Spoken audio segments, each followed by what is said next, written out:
From his latest release, View to a Thrill, that is Stephen Pearcy with Dangerous Thing. And kicking off the Classic Metal Show, another new tune from one of my favorite bands of all time, Metal Church. They have a brand new CD out called Damned If You Do. And you just heard By the Numbers. And a guy who does not live by the numbers, my good friend and partner, Chris Hagan. What's going on, Chris?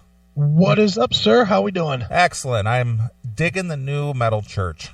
Yeah, are you? Yeah. I like it. I hate the production. You don't like the production? Nah, it sounds a little, I don't know, boxy. Okay. You know, it sounds a little bit like it's recorded in a box. I love the songs, other than that hum song. I don't like that. I didn't like it when I first heard it. I still don't like it. I've listened to the album like 5-6 times, and every time when you start the record, all you hear is that hum. I'm like, you know what? Fuck this. Next. I don't know what that's supposed to be. I don't know. I guess it's just some, different twist or something. Something unique, maybe? I guess. Yeah. Swing and a miss. Yeah. That's what I say.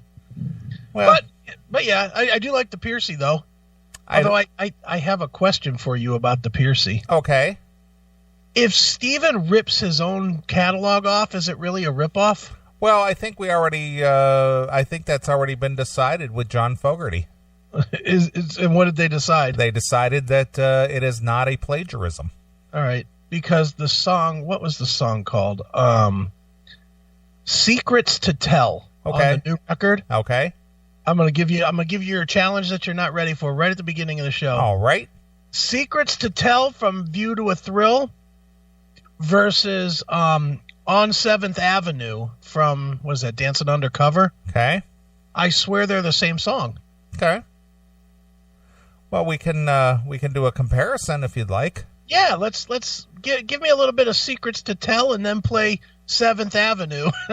And you'll see they're pretty close, if not the exact same song. Yeah, I think after you have a long career and you have a very extensive catalog, I would think it would be very difficult not to repeat yourself somewhere along the line. Oh, this seems like it went through the carbon copy machine. All right. Well, we're gonna let the fans decide that. So let me see here. Rat, pulling up the Rat catalog. All right. And you say it's in Dancing Undercover. Yeah, I'm pretty sure that's what album that's 7th Avenue. Okay. All right. I got both of them here. So let's see here. We'll start with the new song. Okay. Which is the one you said sounds like it? Secrets to Tell. Okay. All right. This is something brand new from Stephen Pearcy's View to a Thrill. And this one is called Secrets to Tell. So let's check this out.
Without even playing 7th Avenue, I can tell you you're probably dead on.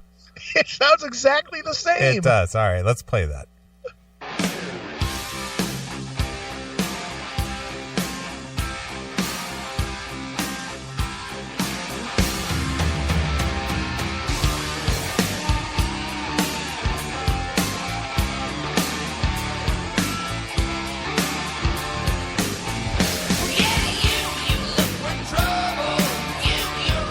Dancing, love was fashion conscious, true always romance.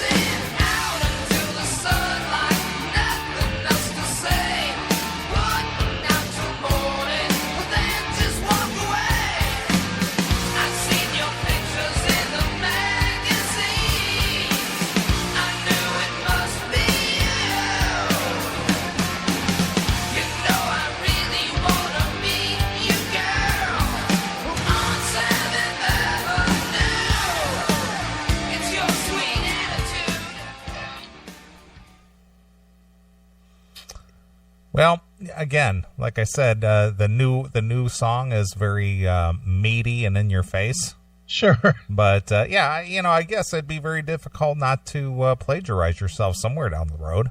Yeah, I mean that's like, all right, well, we got the blueprint. It didn't work so well with Rat. Let's try it again. Mm-hmm. Well, anyway, the new Piercy. Like it. Very strong record. Very great production. Steven sounds great. Yep. Nice companion to the last release. Yep. I actually bought this one. I actually bought a physical copy. Yeah, I need to do that as well. And I'll probably never play it. I'm just going to put it on my wall. Yeah, because we got a little mention in there.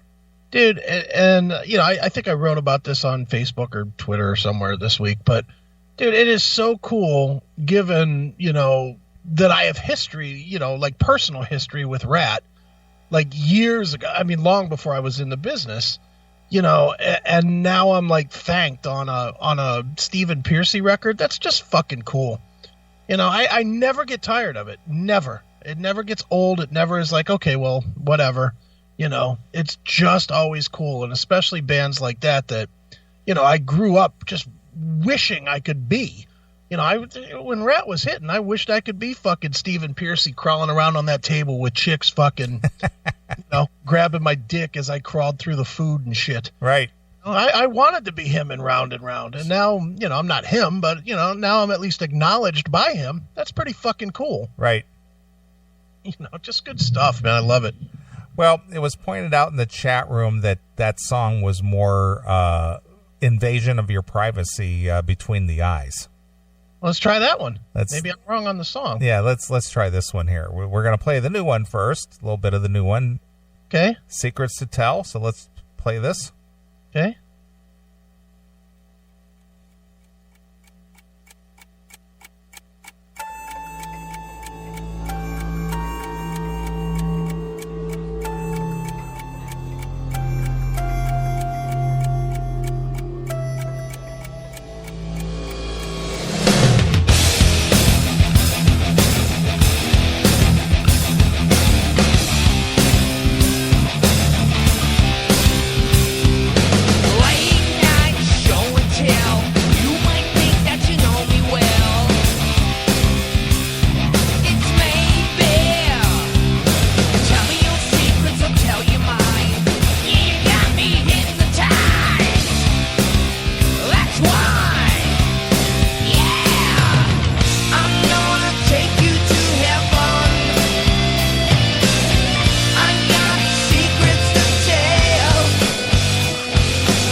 There's the new one.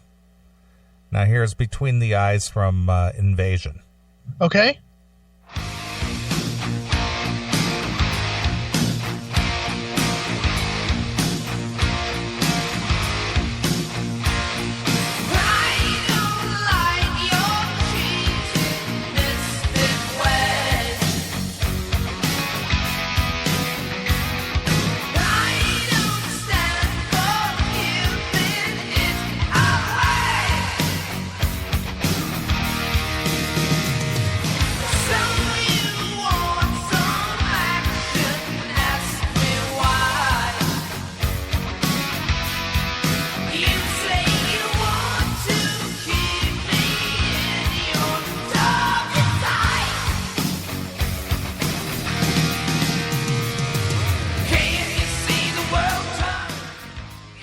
Oh, yeah.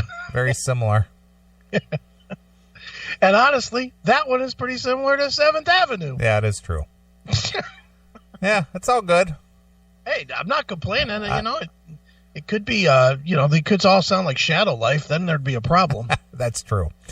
So, I'm just glad that, some of our favorite legacy bands and artists are still out there performing and churning out new material. No doubt, man. And good material.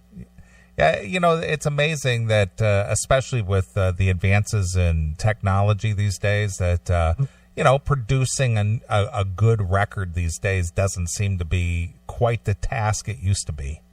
Right. You No, know, not at all. because with digital you can pretty much do anything with it. But yeah, good stuff from both Metal Church and Stephen Piercy. And I heard the new Queensryche track today.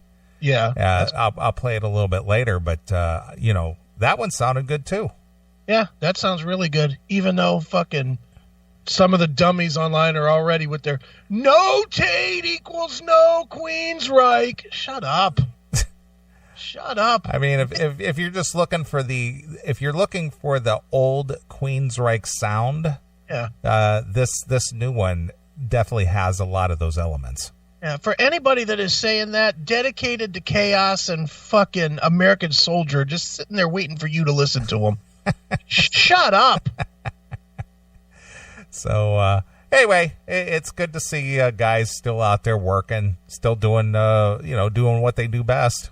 Yeah, no doubt, man. And today I did a couple of interviews, for the show, and one of them was our good friends from Icarus Switch. Yeah. And I didn't get the disc yet, but I sent it to you. Are you sure? I'm positive I did. Okay. I'll send it again, but I swear I did. But I did listen to some of their songs online. Okay. And wow, what a punch in the face production that is. Yeah, Jason and Quinn and those guys, they're fucking talented. Yeah, so these guys, hanging in there for 15 years. Oh yeah. So they started in 2003, and still doing it. So yeah, the new Goodbye Cruel World from Icarus Switch. Yeah, just at least the tracks that I heard, very very good stuff. Well, you still have Spotify, don't you? I got rid of the account. I mean, I obviously got the free account, but I didn't know that you were off of that. I mean, my subscription expired in September, and I did not renew. Yeah, I guess you really don't need it. You got fucking 8 million songs right behind your head. True, it is. I do, and I haven't used Spotify in a while. I mean, there was a time there where I was using it quite a bit, but then I moved on to more podcast stuff now. Yeah, okay. Look at you turning into me. Well, I mean, I sort of go in spurts with my interests. Mm-hmm. There was a while there where I was listening to nothing but music because I was just burned out on news and that kind of thing. And then, the music thing is sort of burned out a little bit. So now I went to podcasts, right? And that's what I listen to. And then eventually I'll probably go back to music again. Sure. So it's just kind of cyclical for me. I get in a certain, mode. And, right. And that's what I do for a while. Do you keep any music on your phone or not at all? No, I mean, my phone, I don't have the big hard drive on my phone. I mean, okay. I think mine is, 126 or whatever it is. 28? 128. Dude, that's a big hard drive. That's a big hard drive. Well, it is. It's not like the 500 hard drive you have or whatever it is that you always go. I have 256. I have double that. But, I mean, still, 128, you could easily fit 10,000 songs. I'm sure you could, but I just don't have my phone handy all the time to where I'm listening to stuff. Yeah. See, dude, I'm to the point now. I have different Bluetooth speakers in every room and chargers all over the fucking house, and yeah, I'm never too far away from my phone. Yeah. See, if I could get away from ever having to deal with the phone, I probably would. You do answer text pretty well. I do. I mean, I hear the texts go off, and because I don't get that many. Right. Well, that could be it too. Yeah. I don't get very many texts. There's probably, let me think here. 1, 2, 3. There's like 5 people I text with on a regular basis. Who texts you the most? Me? I would say probably, yeah. All right. And that's not that much. Yeah, it's not that much. But you know what? I just don't care about it. Just, it's just not a thing. And, of course, I read a couple comments this week that basically with my dinosaur mentality, I can't comprehend modern technology and use it properly. Right. Well, how can you be a recluse if you're connected to people? Right. It's so funny. It's just because your preferences are, I'd rather not deal with it means you just don't understand it. Right. A guy who's got a, an expensive studio and who basically built something over 25 years, I don't understand technology. You don't. You even doing this show, it's amazing how tight you can pull the string so that you can hear me. Exactly. So funny. So funny. No, it's just, I just don't have any use for it. It's a nice tool when you need it, but I'm on a very limited thing. I just have very few people that I have any contact with. Just say it. You have very few people that you care. That is true as well. I'll admit that. It's funny. Oh man. Just don't care. Yep. It's just a nuisance, man. Oh, I'm with you on that, dude. It's, I for the first time in a very long time, I don't think I posted one time to my Twitter this week. What? I'm on the path, man. I'm getting myself. By end of the year, I'm going to close my personal Twitter. I just don't have any use for it. The only thing I use it for now is the very occasional someone will message me that way. Yeah. And that's the only thing that's really keeping me from just closing it right now is that, I do get messages through it, people that I don't want to have my phone number. Right. I let them have my Twitter and I use it as like a text. Well, what I find interesting is now that Twitter responses or Twitter, what do you want to call it, tweets, now pass for journalism now. Well, of course they do. Well, so-and-so did this or that, and Twitter responds. Right. Really? Does Twitter respond? Mm-hmm. No, they don't. The internet responds. You mean people just go online and try to say the funniest or most harsh thing they can to everything? Yeah. That's what responding to Twitter is. Yeah. It's like, and Twitter is outraged. Yeah. Are they? I saw some stupid story once again, all this, and I think we summed it up pretty well on a segment we did last week. If you didn't hear it, but it's over on our Spreaker, that social media drives racism. Oh, okay. And one of the things I saw this week was some lady, and it's really stupid, but people calling the police for the dumbest things. Okay. And so I guess some lady called the police on some couple of black ladies who were driving the wrong way in some shopping mall or something like that. Okay. And it was ridiculous. But, of course, it's always on the cell phone video, where they're having an exchange with this racist white lady. Oh, yeah. And it said, this racist white lady called the police on us because we were black while driving, And, of course, it gets posted to social media. And so the thing is that go ahead, Twitter, do your thing. Mm-hmm. Yeah. Well, that's why you just have to just not care anymore. Well, I don't. But I see that passes for news now. Oh, I know. It's ridiculous. The more I see people reacting to this shit, the more I'm just like, yep, I'm moving in the right direction, just getting off of all these fucking platforms. Of course. So it's just like, okay, so this happened. This probably incidences like whatever happened has been going on for forever. But now because we're connected through social media and video cam phones and all kinds of things like that, now that's news. Yeah. That's I will say though, in sort of defense, and I'm not really going to defend it, but I'm going to say the fact that we're so open about what we do here, and we're very open about it even on like Twitter, Facebook, or I am, because I always post out, bring your racism, bring your bigotry, bring your, I'm always that guy. I think that actually shields us because because it's out there on those platforms, they realize they can't fuck with us. Right. That we care. Yeah. And nobody, and I mean, think about it, dude. So far, nobody has really fucked with us. Not really. I mean, we've had, individuals that are, oh, you guys are racist, but okay, whatever. Well, I saw that. I saw a comment like that this week too. That we're racist? Well, that I am anyway. Oh, how are you racist? No specific example. It was the comment was made that because he's racist. Oh, well, you are. So what's the big deal? Yeah.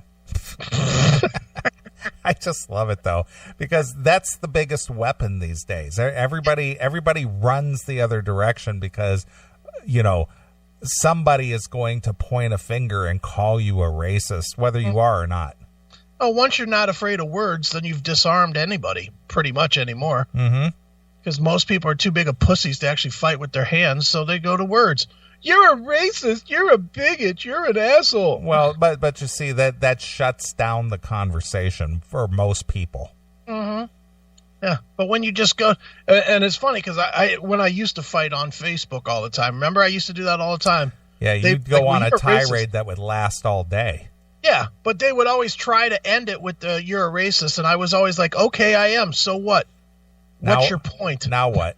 Yeah, what else you got? Because that one doesn't scare me. Yeah, and that would most of the time would make the libtards run away because they didn't have any. They realized they didn't have any fucking bullets in their gun. Yeah, so whatever. Fuck social media. Yeah, that's what I agree with that. And fuck anybody that takes any kind of offense to anything that's said anywhere. I agree with that as well. It was so refreshing to go on whatever day I went, Wednesday, and see real talk, like I went and saw Jason Mewes. All right, and I was going to bring that up, but now that you brought it up. Yeah. So you went to see Jay of Jay and Silent Bob, Jason Mewes. I did, and it was just refreshing because he is like us in that he just doesn't give a fuck. He doesn't care what people think. He doesn't care what people say. He does not fucking change his talk or anything because of the climate. And he's a guy that would be affected by it if you think about it. He's in that business where the Hollywood elite would be like, "Oh, we can't work with you anymore. You're too racist," or whatever. But he was telling his stories, and they were every bit what you would expect. Yeah.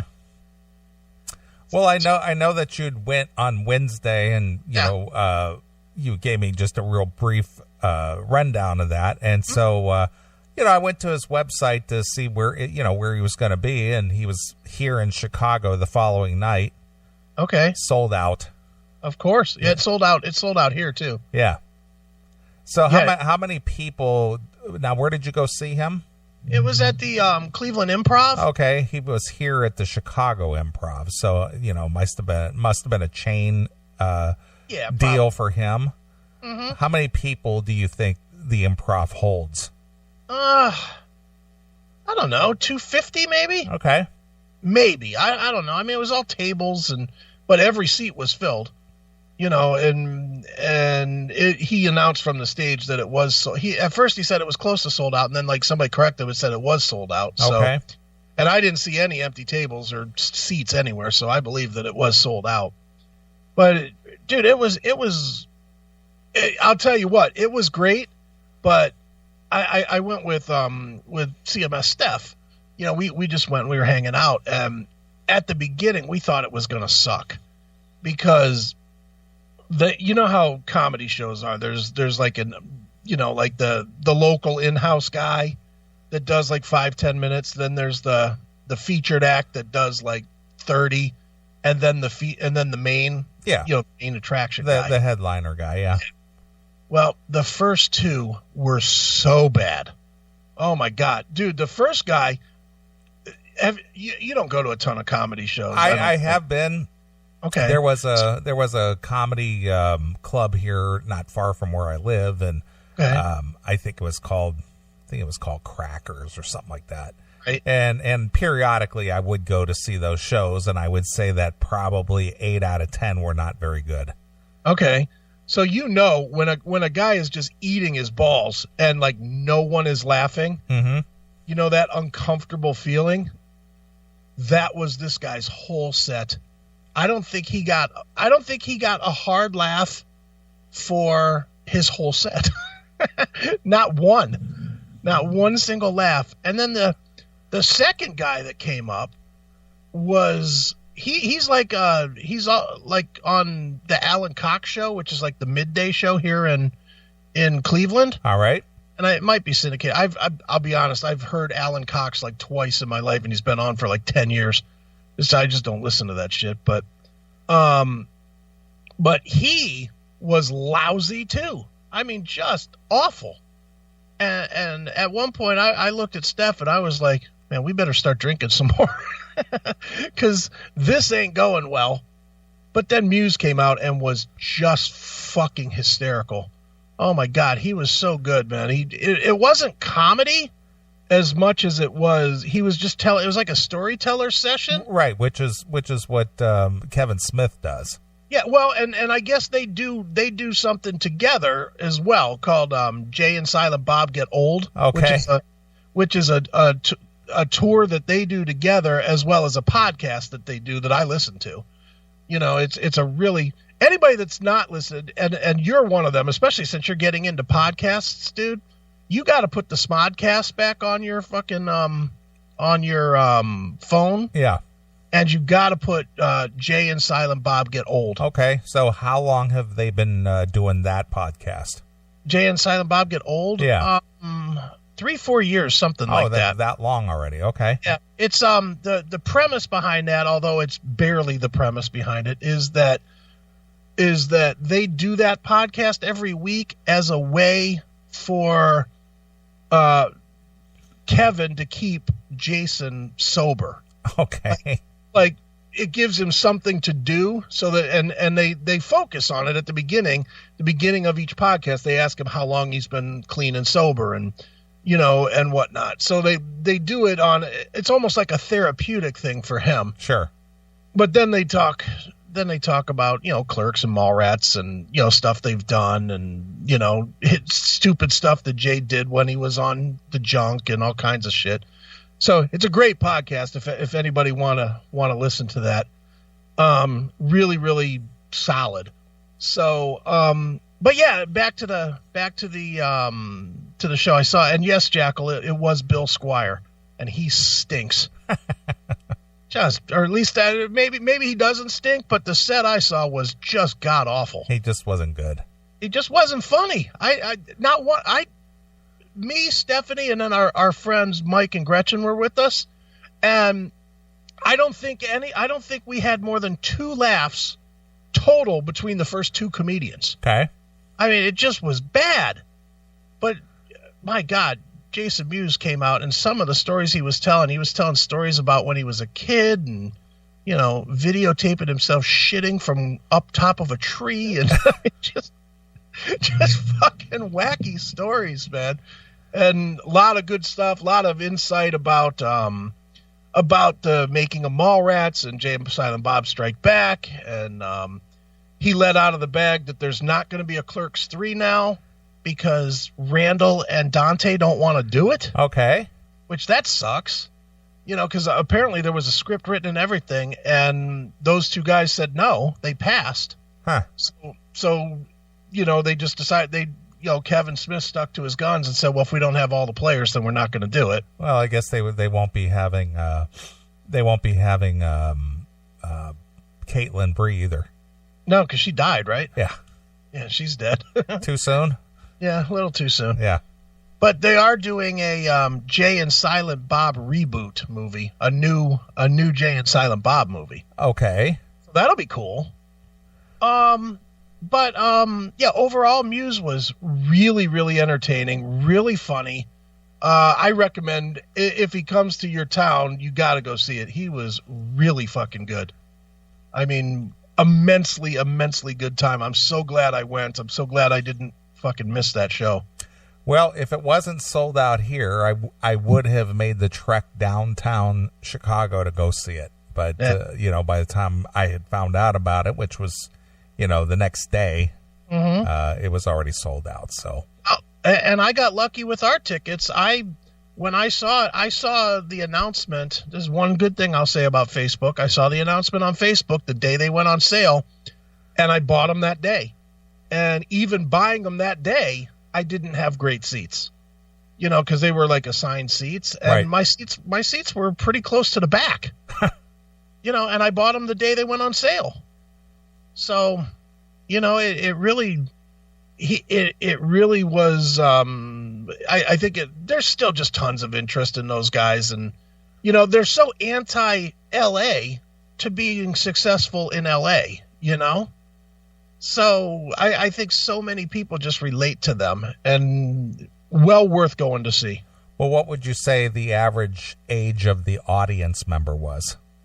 It was spread out, man. There were definitely a lot of hipster dudes there that would have been in their like mid-20s, but then there was a lot of guys like me, like in their 50s, that were there too. I would say it was very spread out. I would say, if anything, those movies have stood the test of time. They are cult classics, and they've stood the test of time and brought in new people with, as time has gone on. Right. But yeah, totally fun. Definitely had a great time seeing it, man. Just totally good. Yeah, well, good for you. Look at you. Your adventurous side still continuing on, and you're actually getting out of the house and doing things. Dude, I'm going to see Miles Kennedy on Monday. It's not stopping. Then I go see Hailstorm a week from Monday. And Miles Kennedy, what is he doing? He's doing solo stuff or what? He's doing solo, yeah. He has an album. He has an acoustic album called Year of the Tiger. And he's going to be probably playing that in its entirety, as well as, some acoustic versions of Alter Bridge and Slash and whatever, I'm assuming.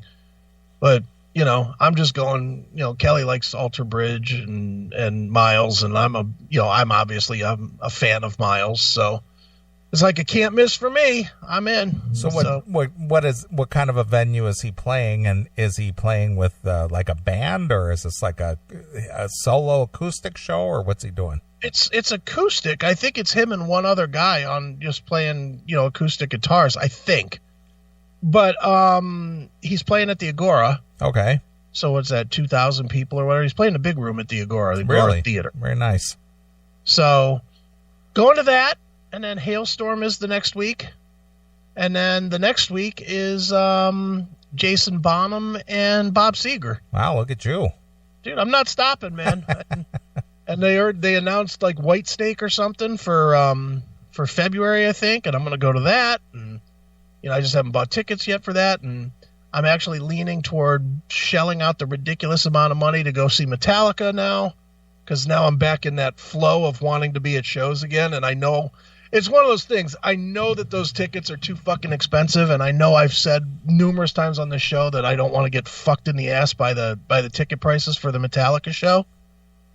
And now I'm just like, if I don't go, I am going to fucking hate myself that day.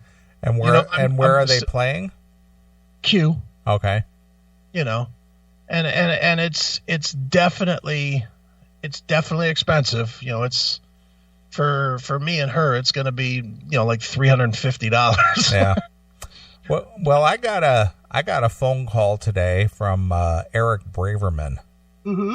And since you brought up Metallica, yeah, he called to tell me. He said, "Dude, you're not going to believe this." The only reason he called me was to tell me this.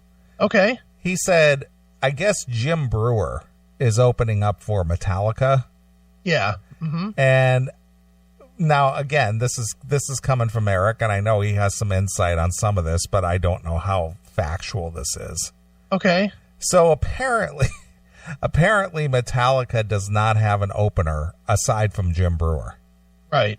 And according to Eric, and I don't know if I could believe it or not that he's telling me a falsehood, it's just, he said that Brewer's basically doing it for catering. For catering? That's what he said. Come on. Now, I don't know that I could believe that, but maybe that's Eric's quirky sense of humor. Yeah. But here's the main thing he called me about. Okay. He said that after the gig, each Metallica member are flying private jets to their wherever it is that they're going next, or fly home. Like not together? Yeah. Well, they do have a lot of fucking coin. I know they do, but he thought that was like really, here's Metallica, blue collar, heavy metal band, no rules, we're just, the most metal band ever. Yeah. And now it's like, well, we're done playing that show. I'm going to get on my private jet and fly to the next gig or fly home or whatever. But you know what, though, dude? After watching Some Kind of Monster, that's not surprising to me. Well, it's not that it's a surprise. It just goes against everything that Metallica kind of stood for. Not that they shouldn't enjoy the fruits of their success. Yeah. But he just thought it was kind of a weird dynamic that these guys don't hang out with each other. They all leave at different times. They have their own different planes.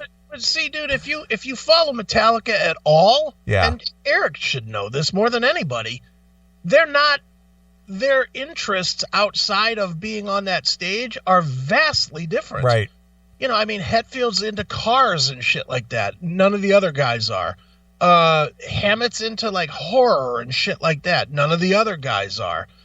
Lars is into art. None of the other guys are. And I don't know what Robert's into. Robert's into getting paid. And well, certainly the other guys are into that, but right. But and I would imagine that Robert probably hangs out with Hammett a lot because I don't know this to be true, but from seeing Trujillo around, seems like he'd be more one of those guys that'd be into like horror and comic books and that kind of a thing, more than the other two. Right. So, they're not into the same things anymore. So the fact that they wouldn't ride together, think about it, dude. That's one way to keep your band together, especially when it fucking grosses, $100 million a year. Yeah. If you got to spend 10 million of it to not fly together, but it keeps you guys sane so that you can keep that machine rolling, fuck, you do it. Yeah, it's a good investment for them if that's what helps to maintain the longevity of the band, I guess. And they've hung in, and they're still doing it, and they're still selling out everywhere that they play. Right. So you can't really fault them for that. You saw Some Kind of Monster. If you'd have bet when you saw that they'd still be a band today, you'd have fucking lost. Yeah, sure. Because no one was betting on that, and they're still doing it. Yeah. So, I don't know. And Eric knows that they're not the guys from 1987, 86, 85 that wanted to take over the world and murder everybody in their wake. They're not a gang anymore. Yeah, that is true. They're just rich guys. They're rich guys that continue to play their songs that made them rich guys. That pretty much sums it up right there.